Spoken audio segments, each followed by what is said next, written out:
closer, he noticed a second bright light to the west. So who did he call? Well, there's only one person to call, the British Flying Saucer Bureau. Yes, if you see something weird in the sky, you call the British Flying Saucer Bureau. There actually is one. The plane was flying over the Channel Islands at the time. Witnesses on the ground say they saw the same thing the pilot saw, lights and all. The whole incident reported in Pilot magazine.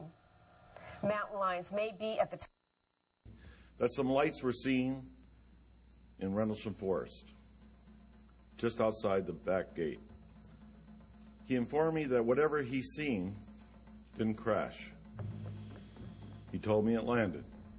I then ordered Airman Kabanzak, A1C Burroughs, to respond with me off-site.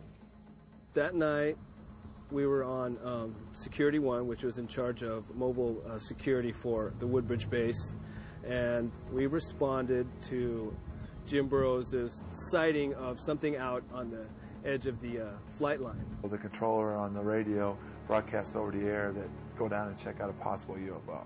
There was a craft of some sort that was sitting just inside the tree line. When we arrived to the suspected crash site, it quickly became apparent that we were not dealing with a plane crash, or for that matter, anything else we've ever responded to. Burroughs would say to Jim Pennison, "Do you see that? Do you see what's out there at the edge of the trees?" It was just bright lights, you know, and the only way you can describe it is, I guess you'd call it an object. At that point in time, 3 of us had direct observation of the craft. I then asked Airman Kabanzak to relay the radio transmissions back to our control center. Burroughs and I proceeded towards the craft.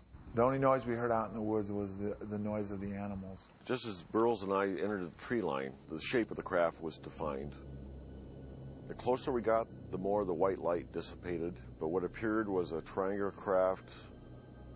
When we approached it, it was, I say it measured probably about 9 feet long, maybe 6 feet high, a little higher, maybe 6.5 feet. The lighting emanated from the fabric of the craft, and it would actually move around. I mean, it would move. You'd have different locations where maybe a little blue lighting was going into it, or maybe a little red. And then there must have been some type of lighting underneath of it, because it silhouetted the aircraft itself. I went around and started doing a 360 walk around the area, recording my observations. I was looking underneath the craft like that. I had taken quite detailed notes on that. Type of aircraft still unknown. No apparent landing gear. No sound, but appears to be pulsating somehow. Yeah, it was pretty nerve-wracking. I mean, there's something there right in front of you. You don't know what it is. I would go ahead and feel the craft, which was warm. There was static electricity in the air. Very warm to touch. Identifying markings are on left front side. As I came around to the one side of the craft, there was etching on the facing me just above the center part of the craft itself. Of course, this is done all freehand as I was walking around the craft, but these symbols ran from left to right across, and then underneath that line of symbols was this, which is triangular, and some type of circle here, some type of circle here, and a larger circle here. And of course, all this was filled in with the etching part of it.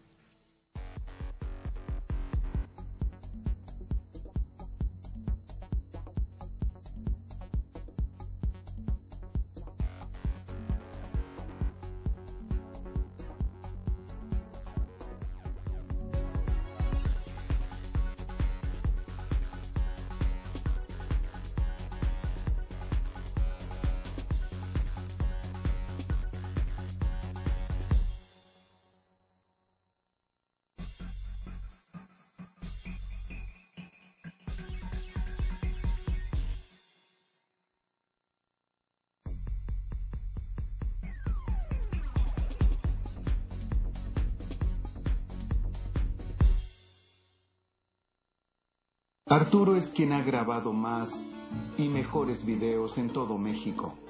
¿También es de Arturo? Sí, este es de Arturo, del año 2006. se puede ver claramente un objeto que es un disco.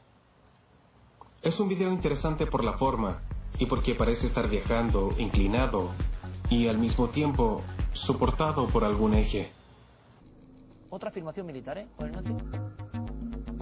Da la impresión de que es un disco macizo en este caso, siempre según lo que ponen los informes. No sé, se aprecia.